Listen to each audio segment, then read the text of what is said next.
crafty community, this is Sherry. I wanted to show you my progress on my junk journal for Junk Journal July. I've already showed you the welcome page, the highlights page, and the botanicals page. And I'm going to go through the rest of the pages. I am caught up. Today is July 9th. And I have done all of the prompts up to then. I didn't know if I was going to do the prompts or not. I, gave myself a lot of leeway to do whatever I wanted to, but I'm finding that I'm really enjoying having a prompt as a starting place. So the prompt I believe the fourth, yes, prompt number 4 is details. And my interpretation for details was to put details on your page, and I like to do that with a micron pen, make little patterns like faux stitches and things like that. Here I put some polka dots with an alcohol marker. Over here I added some details along the side. I like to add details, like for borders and stuff like that. So this page has a lot of scraps from things I was making. I made a little paper purse for my granddaughter, and she chose a paper with colorful owls on it. So I used the scrap off the end of that 12 by 12 piece to do those. These are sticky notes. I have a ton of sticky notes and I do not use them enough. But I liked the colors, so I pulled those out. I'm really enjoying how colorful this journal is turning out. These are flowers from Dollar Tree, and I'll tell you what, I use these flowers a lot. I've gone through like 3 packages of them. And I was super thrilled to find them again at Dollar Tree last year, so I grabbed a couple more packages. So then there's, just like a ticket and a couple of little flowers cut from this owl paper. Here's a scrap of lace. This was me trying out some different colors for some new alcohol markers that I have. I've been wondering about those and wondering if that is something that I would enjoy using. Here's a scrap from a different project. Here's a paper scrap. So here's some of that painted book paper. And then I did a little quote, "Give me the deets." I don't know what movie that's from, so that means I have not watched the movie. So if it's from a bad movie, that's not me. That's not on me. I've just heard "give me the deets," So the next prompt was vintage, and I splurged this spring and got a membership to the Graphics Fairy.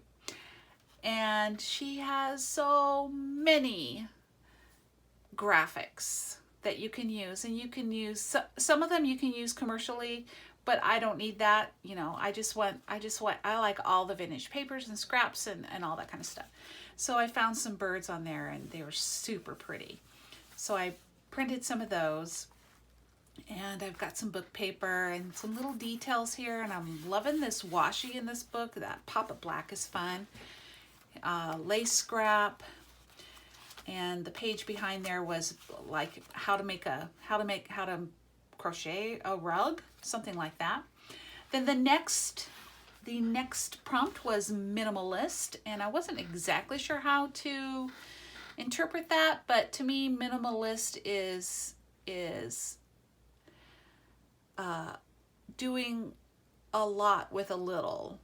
And so I had this quote on here, and let it fly away, put it with the bird. And so I kind of finished the idea with a little mini poem. It flew back to me in my dreams, but that is all, it seems.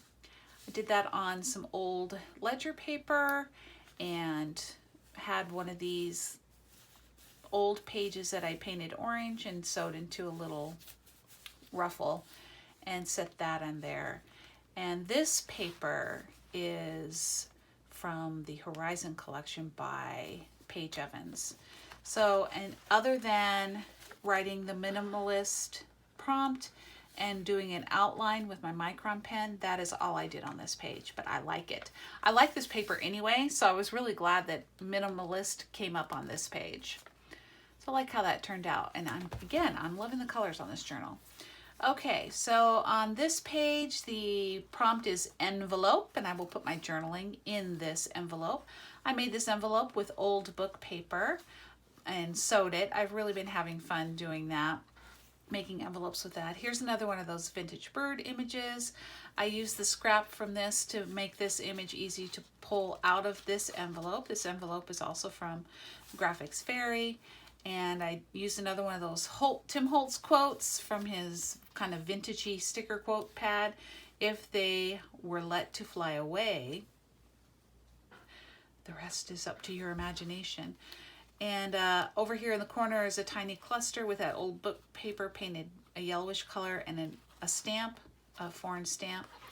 This envelope is kind of like a tuck spot, so I put some paper in there to kind of draw the pink out from that. It just, this has just been whatever floats my boat, and I've been having a lot of fun. So I'm not like a super artistic kind of person, so I'm still just playing. I do a lot of playing and just whatever floats my boat. And if I like it, I like it. And if I don't, then I learn from it. So after envelope was Wonderlust. And I actually had a picture of a faraway place on that page, so I didn't want to cover it, but I did want to include pictures of some places that I have enjoyed visiting or that I want to return to. So I don't know where this is. It's just a famous painting. But this place, my husband and I were on vacation in Colorado. I believe it was our 20th wedding anniversary. So holy moly, that was 15 years ago, people. We're about to have our 35th wedding anniversary in August. Can you believe that? And we were driving, it could have been our 25th. Yeah, it may have been just 10 years ago. But anyway, we were driving in the mountains between Nederland, Colorado and Estes Park. And while we were driving there along the road, off in a meadow sat this chapel. And it was a drizzly day, but the sun had started peeking through the clouds, and so it looked so magical. It was just absolutely beautiful. And so when I saw the Wonderlust, I'm like, I wonder if I can get a picture of that old chapel that we saw. And so I got a picture and put that in there for Wonderlust. And this is a picture I took at a Japanese garden in Pasadena, at the Huntington Library. I could be getting the name of that library wrong, but they have all these beautiful gardens. And so we had an amazing library there that I got to visit with a teacher friend of mine. So I took this picture of this Japanese garden through a waterfall. It's got a waterfall on it. I'm really kind of going on, aren't I?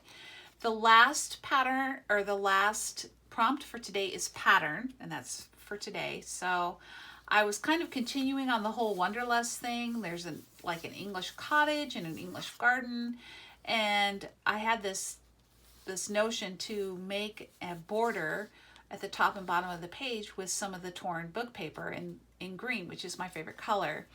And I realized I was kind of continuing the Wonderlust, but I realized it qualifies as pattern, so I'm going to keep it. That's my take on pattern too. The pattern is basically the 3 shades of green. Here's 3 shades of green again, the 3 shades, and then 2 of the 3 shades. So that's basically the pattern. This little piece I had made, and it was just sitting in my stash. I was just experimenting with this stamp to kind of get an idea of what I could do. And so I grabbed that and I put a picture of an English countryside, and you go through the gate to get there, and added some details with my micron pen. Here's a trim scrap and a pink paper scrap, because pink and green are great together, aren't they? I think they are. And a few washi scraps. So, and that updates you on my progress for my junk journal for Junk Journal July. Yay! I'm having so much fun. I'm absolutely loving this. Oh yeah, and I made that so that when you turn it, it overlaps right there, because that was what I had to do to get them both to fit. I hope you enjoyed this little flip through of my progress so far. And if you are doing Junk Journal July, that is awesome. And I hope you're enjoying it as much as I am. If you like this video, go ahead and give me a thumbs up. Hello, returning subscribers. It's been great catching up on YouTube and just hearing from people. I just appreciate you returning subscribers. And if you're not a subscriber but you're enjoying this junk journal series, go ahead and hit the subscribe button. Thank you for watching, everybody. Bye-bye.